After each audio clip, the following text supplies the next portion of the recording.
Layoffs, budget cuts, and privatization have ravaged the education profession.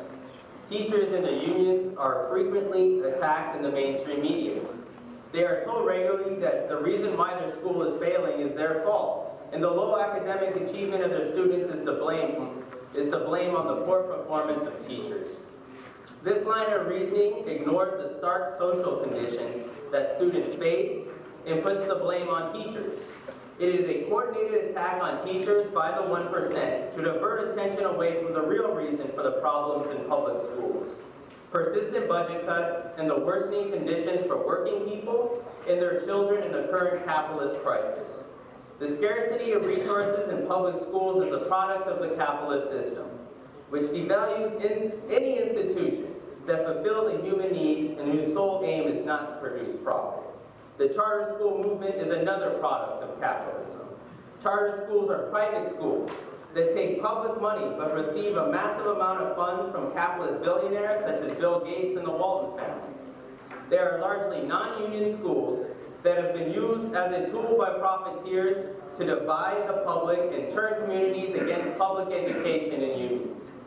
Studies have shown that they systematically educate less special needs students and English learners and are much quicker to expel troubled children nationwide. As educators know, this is notoriously done just before federal and state-mandated standardized tests, which determine the so-called effectiveness of a school and the amount of funding a school receives.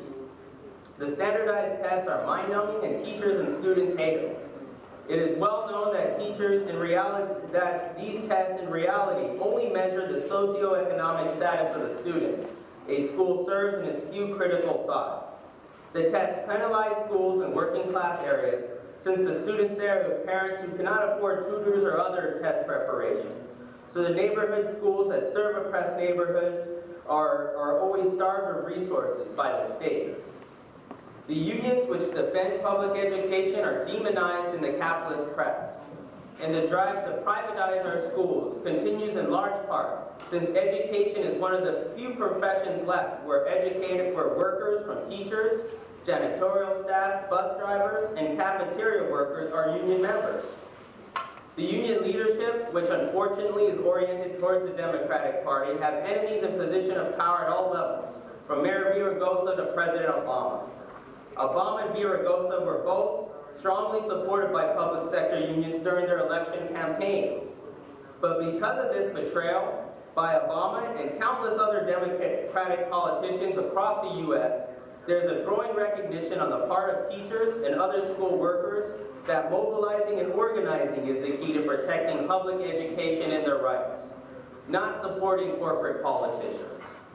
There are plenty of teachers and other school employees participating in both the recent labor struggles in Madison and other places and the Occupy movement that is still fighting now. More and more, teachers are realizing that the time for lobbying is over and the time to take to the streets is now. Workers of all trades across the U.S. are challenging their union leadership and pushing for more militant actions. This is bad news for the capitalists and their system. The capitalist economic crisis has only begun, and U.S. workers have only started to resist. Together, let's build a resistance that can win.